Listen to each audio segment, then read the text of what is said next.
좋은 날입니다. 8월 17일 GT 묵상에 함께 하신 여러분 환영하고 축복합니다. 오늘은 아모스 4장 1절에서 5절 말씀으로 하나님이 원하시는 제사라는 제목으로 하나님 말씀 나누겠습니다. 본문 말씀 함께 읽어봅니다. 제4장.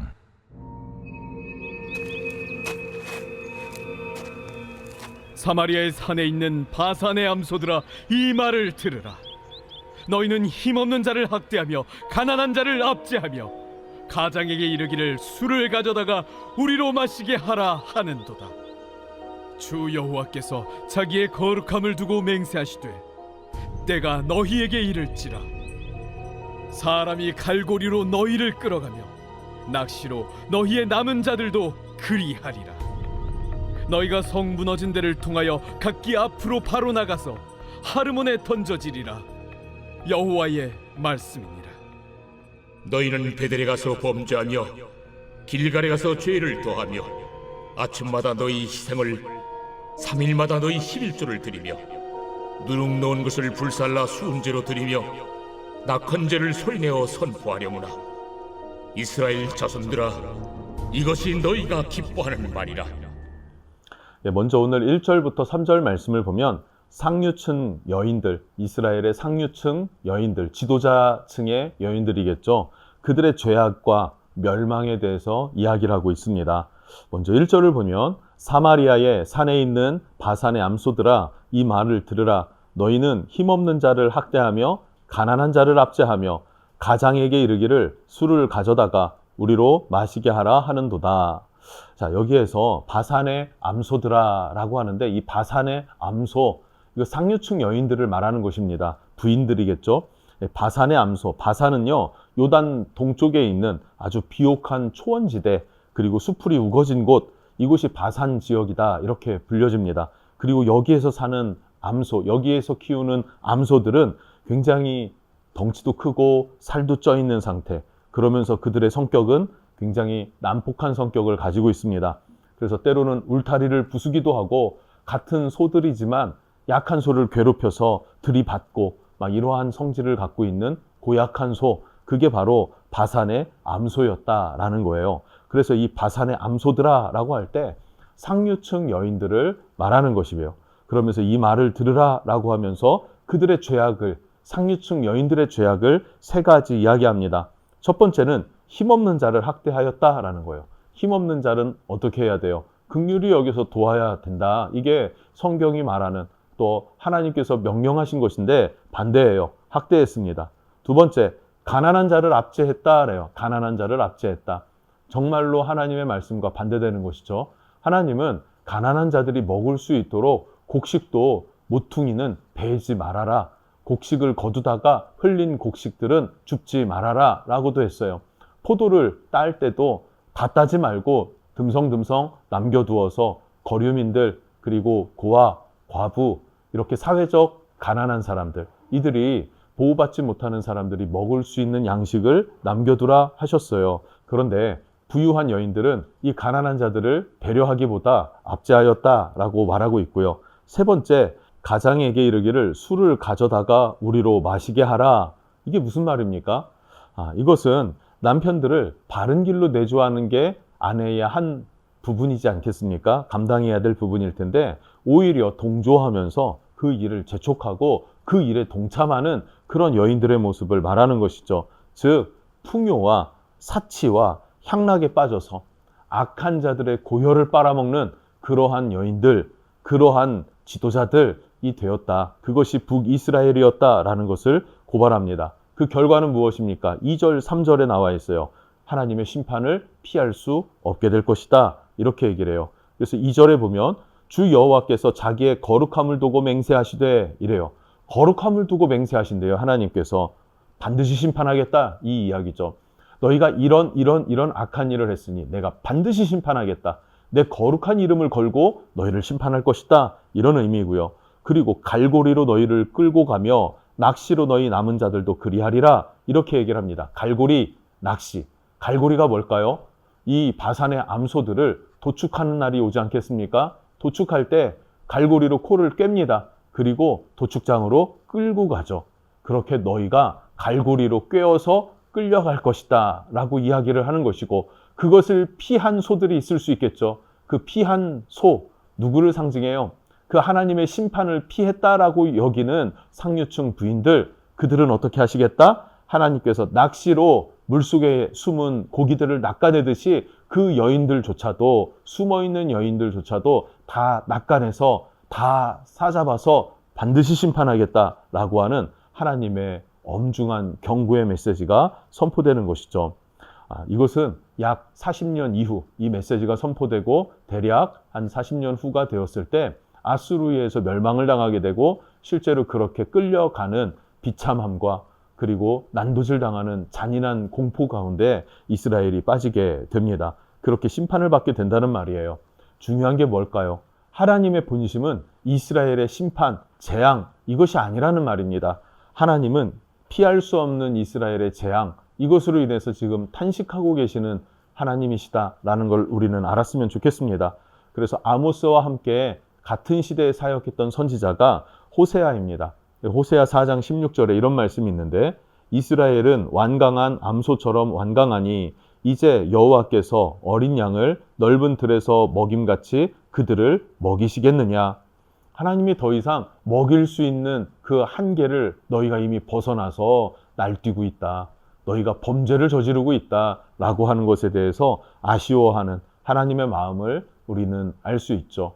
이 시대를 향해서도 동일한 하나님이 동일하게 바라보실 것인데 우리는 이렇게까지 타락하지 않아야 되겠죠. 북이스라엘의 타락이 우리에게는 없어야 할 줄로 믿습니다. 자, 두 번째로 4절과 5절 말씀을 보면 자기 자신을 위해서 종교의식에 몰두했던 이스라엘에 대해서 지적하십니다. 쉽게 말하면 예배에 대한 지적이죠. 하나님이 원하시는 예배를 드린 거냐, 아니면 너희가 원하는 예배를 드리고 있는 거냐 하는 겁니다. 우리가 지난 아모스 2장, 3장 말씀을 나눌 때 이스라엘의 심판에 대해서 말씀하셨어요. 정치, 종교 지도자들이 타락했다라는 것을 이미 언급했었습니다. 그런데 그 부분을 오늘 4절, 5절 말씀에 좀 더 구체적으로 이야기를 합니다. 너희들의 종교적인 행위들, 그것이 너희를 과시하고, 그리고 그 과시를 목적으로 그 형식을 만들어서 그 형식 안에서 너희가 그 일을 행하고 그리고 스스로 만족해하는 것 아니었냐. 그러니까 너희 만족을 위한 종교 행사가 아니었느냐라는 것이죠. 4절입니다. 너희는 베델에 가서 범죄하며 길갈에 가서 죄를 더하며 아침마다 너희 희생을 3일마다 너희 11조를 드리며, 이렇게 이어지는데요. 베델에 가서 범죄하고 길갈에 가서 죄를 더했다, 이렇게 얘기를 합니다. 베델은 어떤 곳이었습니까? 하나님의 집이란 뜻이죠. 벳엘. 그래서 하나님의 집이라는 단어인데, 이것은 야곱이 형 에서를 피해 도망할 때 베델에서 돌베개 베고 잤은 그곳이었습니다. 그리고 그곳에서 꿈의 환상 가운데 사다리가 하늘 가운데로 놓여졌고 천사들이 오르락내리락 하면서 하나님과의 약속을 맺어요. 하나님이 나를 지켜주셔서 내 아버지의 집에 돌아가게 된다면, 나를 지켜주시고 인도하시고 구원해 주신다면 하나님은 나의 하나님이 될 것입니다. 내가 10의 1조를 하나님 앞에 드리겠습니다 라고 약속했죠. 그리고 야곱은 그걸 잘 지키지 않았던 것 같아요. 그런데 하나님께서는 그 약속을 지켜주셨습니다. 그곳이 뭐예요? 벳엘. 굉장히 거룩한 곳 아닙니까? 굉장히 은혜로운 곳 아닙니까? 저는 제가 처음 예수님을 만났던 그 곳, 그 장소와 그 분위기, 그 기억이 아직도 느껴지는 것 같습니다. 굉장히 이스라엘에게 베델은 중요한 장소였어요. 그러나 그랬던 베델이 북이스라엘의 초대 왕이었던 여로보암, 그 여로보암 1세 때, 지금은 여로보암 2세죠. 그런데 여로보암 1세 때 그 첫 번째 왕이 이 베델의 금송아지를 만들어 버리면서 하나님의 거룩한 집이 우상의 집으로 뒤바뀌어 버린 상황, 그것을 하나님께서 지적하고 그 이후에 이스라엘은 멸망할 때까지 온전한 제사를 하나님 앞에 드리지 못했던 것을 우리는 기억하면 좋겠습니다. 그러니까 이 베델에서 드려졌던 많은 북이스라엘의 제사는 하나같이 단 한 번도 예외 없이 하나님 앞에 범죄가 된 것이죠. 그것을 지적하는 것이고, 길갈은 어떤 곳입니까? 여호수아가 모세를 이어 민족의 지도자가 되었을 때, 그때 요단강을 건너서 가나안을 정복하는 그 모든 일들을 감당했던 게 여호수아죠. 그렇게 요단강을 첫 번째로 건너면서 전쟁이 시작되는데 요단강을 건넌 첫 번째 땅, 그렇게 발을 디딘 곳이 길갈이었습니다. 그리고 그곳에서 하나님이 명령하신 것은 할례를 행하라. 너희가 오랜 시간 할례를 행하지 않았다. 할례를 행하라 였어요. 그리고 할례를 행하면서 너희는 이제 거룩한 백성이다. 하나님의 자녀다. 라고 하는 증표를 얻게 된 그곳. 그리고 길갈이란 뜻은 굴러가다. 애굽의 수치가 굴러가다. 우리의 죄악이 굴러가다. 즉 하나님의 백성으로 거듭난 장소, 그곳이 바로 길갈이었습니다.